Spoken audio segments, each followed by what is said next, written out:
Today we're going to be talking about a movie that mainly focuses on an abusive relationship, teenage suicide, and the attempt to bomb a crowded high school. And it's a comedy. The 80s were a far simpler time. How's it going, guys? If you don't know me already, my name's Shane, this is the Horror Basement, and today we're going to be talking about Heathers from 1988.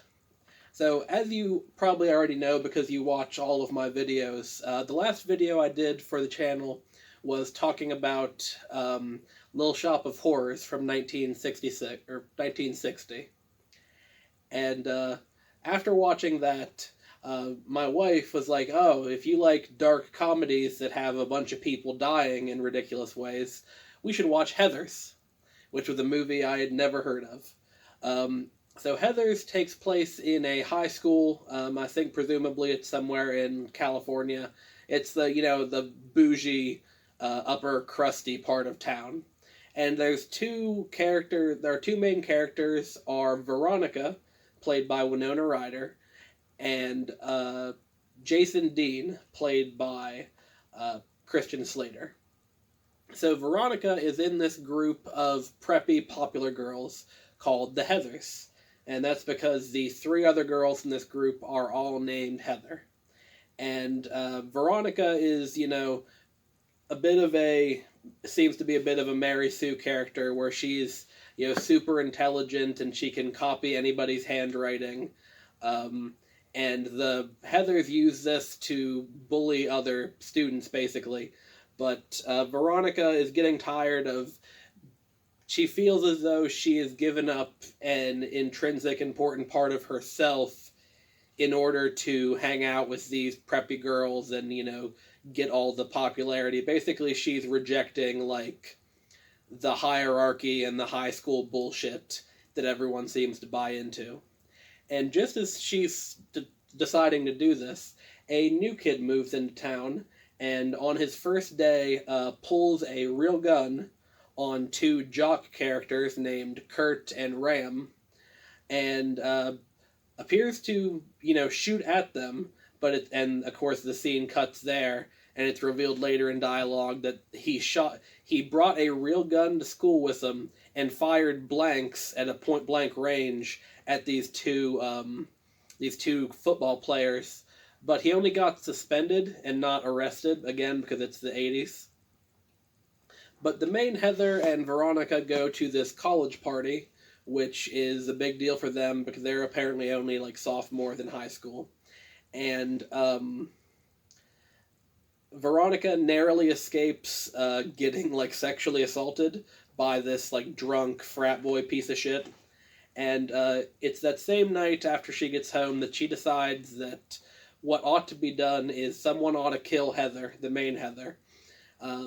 And Veronica believes if she does this, then, balance will be restored to the force, and everyone in school will just, get along, and, everything will be sunshine and puppies and shit.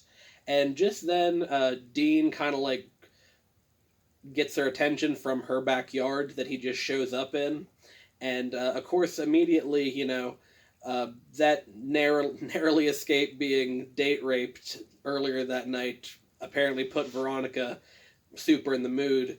So they go have sex on her backyard in the croquet area they have. And it's, the next day they kind of both break into the main Heather's house, and Dean somehow tricks Heather into drinking antifreeze. And after freaking out and realizing that they killed her, JD, or Jason, or JD, convinces Veronica to fake a suicide note using Heather's handwriting. And this, basically they agree to, take this to the grave and keep the ruse going and all that. But not surprisingly, one murder is never enough, so JD convinces Veronica to help him kill two more students, which happen to be Kurt and Ram, the two jocks, who Veronica sees bullying some stereotypical 80s nerd characters outside of the church where they have Heather's funeral. So they concoct this whole fake story to where Kurt and Ram are gay lovers and they committed suicide together because society can't accept their love for one another, which leads Kurt's dad at the later funeral to yell out that he loves his dead gay son.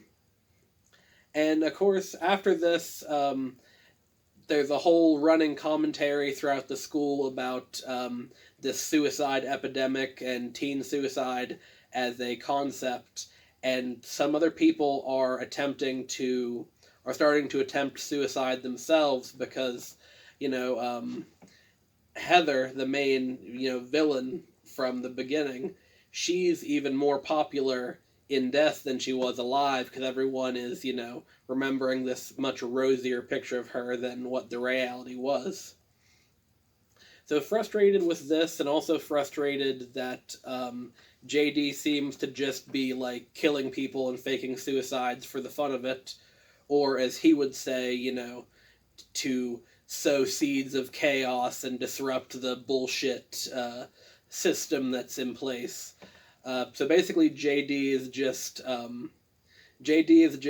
Heath Ledger's Joker mixed with like one of the Columbine shooters, because he walks around in this fucking trench coat with his gun and talks about how, oh, chaos killed the dinosaurs, darling.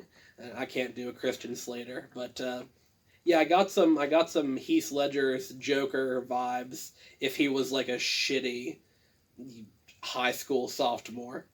So the rest of the movie basically follows Veronica as she realizes that JD is fucking nuttier than squirrel shit and breaks up with him, and then has to stop him from his final plan, which is to detonate a bomb in the school during a pep rally, and then after the fact stage it to look like a mass suicide committed like in protest of society by all the students. Basically making martyrs out of him and all of his classmates, and spurring, kids everywhere to either, kill themselves or do some other crazy bullshit. So overall, I really enjoyed this movie. It had its funny moments, and it has a really like pleasing late '80s art style. The way everything is kind of, the way everyone's dressed in the shots, the way the movie's shot is very kind of like nostalgic for me. Yeah, so overall, I definitely give this a watch. So that's 2 non-horror movies in a row with Little Shop of Horrors and Heathers. And unfortunately, I don't think the next one after this is really a horror movie either, because it's another, like, one of the classics.